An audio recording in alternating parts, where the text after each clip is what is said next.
Why wasn't Dr. Carika Weldon given the resources she requested? And why isn't more being done to ensure that her guidance is being followed and perhaps even convince her to return? Um, I will just speak in a broad measure in regards to Dr. Weldon. The first thing is that I was responsible for bringing Dr. Weldon to Bermuda. I remember sending her a WhatsApp message and describing the challenges which we had. And it was an incredible amount of work that has been done by Dr. Weldon, but all of the public health teams throughout this pandemic. The question says advice which was given. The government of Bermuda and the ministers are charged with policy decisions, not public servants. And it was the determination of the government of Bermuda, which I think is supported widely by parents across this country, is that the best place for students to be is in school learning in classrooms. There was a difference of opinion. I understand, recognize, and accept that, but the government of Bermuda has to balance all of the challenges there.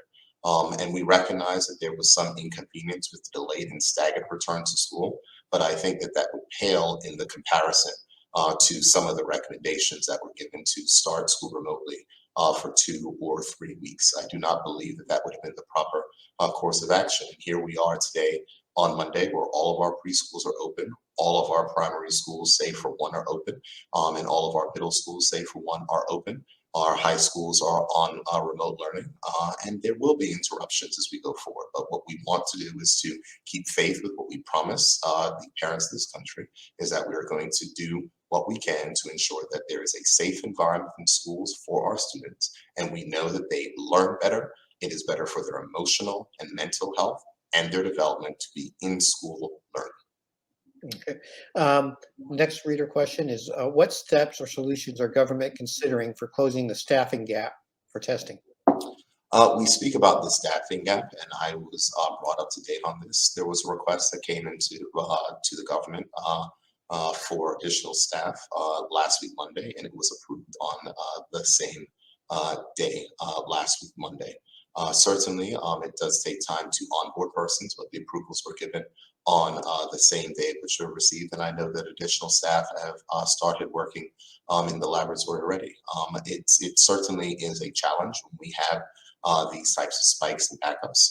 That much is accepted, and I want to certainly apologize to persons who were certainly inconvenienced. I recognize that there were persons who had travel plans changed, but I also want to pay homage to the public officers who responded quickly, who implemented alternative plans, who put in place overnight antigen testing at the airport to address the issues which we face there, and to stand up additional places. But I think what's most important is, on long term, we talk about the staffing gap.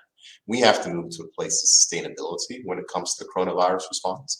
And so I understand that the Bermuda Health Council will be issuing directions today to doctors' offices, to pharmacists, to dental offices, to enable them to be able to administer supervised antigen testing throughout the country. The testing backlog can't just be on the government. If we're going to move ourselves to a place of living with the coronavirus, there needs to be multiple spaces for access to testing throughout the country, and we're going to make sure that that is happens. And I would urge persons to encourage their doctor's offices, their family doctor's offices, and certainly I know that there'll be pharmacists that will be on board to assist in this regard, and I think that that will certainly help the situation as well.